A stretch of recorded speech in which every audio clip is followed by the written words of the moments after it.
Hello everyone, welcome to IdeaBox Creations. Today in this video, I'll show you how you can use UTM parameters in the display conditions feature of PowerPack add-on for Elementor. With this feature, you can restrict or show content on the web page based on the source, medium, or any other UTM parameters the user is coming from. Before we can start, make sure you have the Elementor plugin and the PowerPack add-on for Elementor installed and activated on your website. You will also need a few UTM codes to set up, and you can build those using the Google's campaign builder. In this example, I'll be adding a UTM code to this Explore Now CTA button and make it show only when the user is coming from a specific UTM link.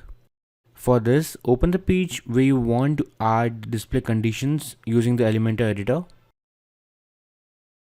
Now, open the settings for the widget or the section that you want to edit.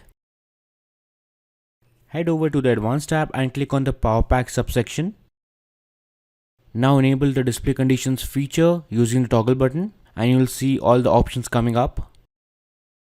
The first option that you need to customize is the display on dropdown. Here you can choose to display that particular element only if a particular condition is met or all the conditions are met. You can choose the respective option from the dropdown list. Now let's start by adding our first condition. Here the default condition is login is logged in. Let's change this to the parameter. You'll find that at the bottom of the list.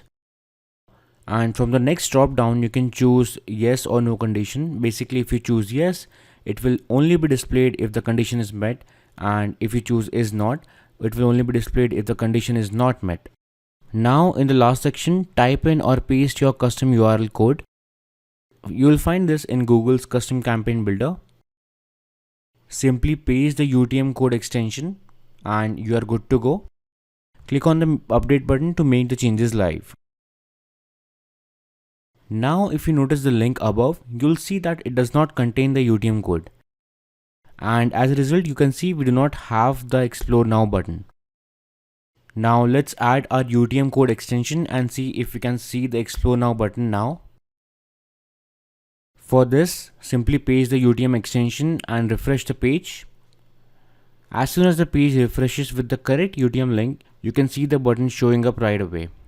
Just like this, you can add custom parameter rules to your website easily using the display conditions feature of PowerPack add-on for Elementor. If you found this video useful, do leave a thumbs up and please subscribe to our YouTube channel for more amazing Elementor related content. Thank you for watching.